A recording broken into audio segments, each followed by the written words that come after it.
Hello, and welcome to I'm Sick Not Crazy, the podcast that helps you to take control of your own health and healing. My name is Jennifer James, and I'm a licensed and practicing psychotherapist, here to talk about becoming your healthiest self, both physically and psychologically.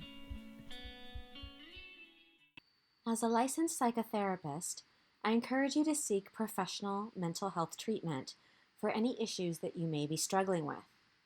If you think that mental health care is something that doesn't fit into your lifestyle, there is an option available that works on your schedule.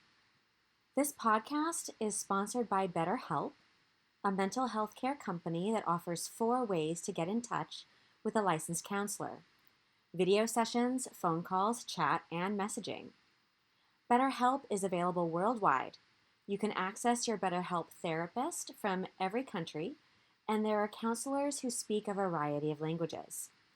Best of all, BetterHelp offers you the ability to message your counselors day or night and get replies within 24 to 48 hours, and often within just hours or the same day.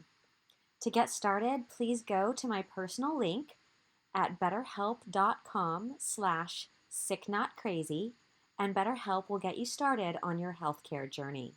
Hello, and welcome back to I'm Sick Not Crazy with Jennifer James, marriage and family therapist. This week, I want to talk about the fact that there is no such thing as perfect. I'm a perfectionist is one of the most popular answers to that dreaded interview question, what's your greatest weakness? It feels safe because while we realize that being a perfectionist can slow us down, we also admire people that strive for excellence in this society. We make movies about people that single-mindedly pursue being the best against incredible odds, and we revere the slightly mad innovators. If you don't believe me, just consider Steve Jobs, Albert Einstein, Marie Curie, Nikola Tesla, and Amelia Earhart, just to name a few. However, the pursuit of perfection has a dark side. First of all, perfect doesn't exist. There will always be someone who can do things better than you can. There will always be someone smarter, more educated, richer, prettier, and more talented. Years of practicing a skill can make you an expert, but it will never make you perfect. There will always be more to learn and new innovations to master. Therefore, perfection is the proverbial carrot on a stick that you can never quite reach. The minute you achieve the goal you had set for yourself is the minute you realize there is more to do and more to learn. For example, in my younger mind, completing my master's degree in psychology was the most wonderful thing I could accomplish. Years of study, writing papers, and taking exams finally culminated in the proud day of my graduation. I was thrilled, and then I realized that I still couldn't work as a therapist. Instead, there was a new goal: to get my license. 5 years after graduation, I accumulated 3,000 intern hours and passed 2 state board exams, and I could finally call myself a licensed therapist. That was incredible. Until I started working more complicated psychological cases and realized that I still didn't have the expertise that I needed to help people in the way that I wanted to and that they deserved. So I started completing additional certifications. Now I realize that I will never be finished learning how to be a therapist. There is no perfection. If I beat myself up every time I was presented with a patient that I didn't understand or was asked to perform a type of therapy that I don't have training in, I would be paralyzed by the weight of what I don't know. And that is the danger of perfectionism. The very fact that you're pressuring yourself to be perfect, combined with the truth that perfect does not actually exist, is a recipe for disaster. It usually begins with parents or teachers who cannot see the value of rewarding children for doing their personal best and hold them up against a standard that's out of reach. Over time, children internalize the message that they need to perform like professionals when they're only beginners, and they start beating themselves up for all of the mistakes that they make as they try to learn a new skill. Instead of seeing mistakes as part of the learning process, they see themselves as failures. Why? because that's how they were taught to see them. Eventually, the fear of failure overcomes the desire to learn something new, and the person drops the learning process altogether. Even if nobody else is judging their performance, the internal critic created by this perfectionistic society is so harsh that it seems better not to try than to face its judgment.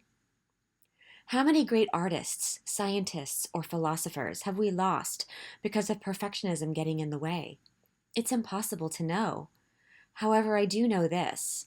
I am far kinder to myself when I make mistakes than the average person, and it took me several years to start trying to publish my book because I feared the judgment my work would inevitably receive. I still fear it, but I know that I will regret it if I let my life pass by without trying. I also know that I hear about perfectionism getting in the way of my patients' lives on a daily basis. One of the most important things I work on with people is bringing things into their lives that create a life worth living, whatever that looks like for them. I ask, if you had a life that felt worth living, what would that look like? Answers vary. For some, it's finding a partner. For some, it's travel. Many other things come up. Whatever it is, my next question is, what can you do today to begin bringing that into your life? Usually they tell me there's nothing that they can do. It's hopeless. So I start throwing out suggestions. Sometimes people take my suggestions and start making progress. However, much of the time they tell me, I can't do that. It won't work, and it will hurt too much if I fail. It will hurt too much if I fail. The fear of that pain is enough to keep people living lives that don't feel worth living. Don't be one of those people. Instead, change your mindset. Accepting that perfect does not exist is freeing. Why strive to achieve something that isn't there in the first place? Instead, here are 3 simple truths to live by. 1. The thing that you do is better than the thing you don't even try. 2. Mistakes are not failures, they're part of learning. Each time that you make a mistake, you learn something new that will help you to do the thing better next time. With that in mind, congratulate yourself next time you mess up. You've just taken the next step towards mastery. 3. All that you can do is your best, no more and no less.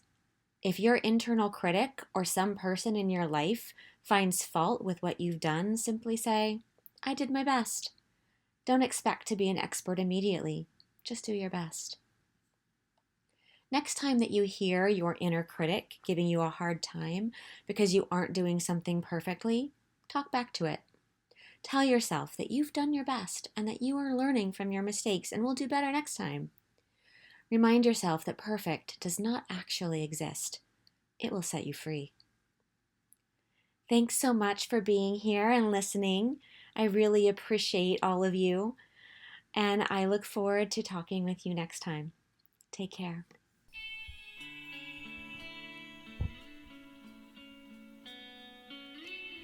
Thank you for listening to this week's I'm Sick Not Crazy podcast with Jennifer James, marriage and family therapist. Please remember that this podcast is educational in nature, and it's not meant to substitute for medical or psychological advice. To learn more about my work or to contact me, please visit my website at jenniferjames-author.com. And while you're there, please visit and follow my blog. Thanks so much for listening, and remember that you can take control of your own health.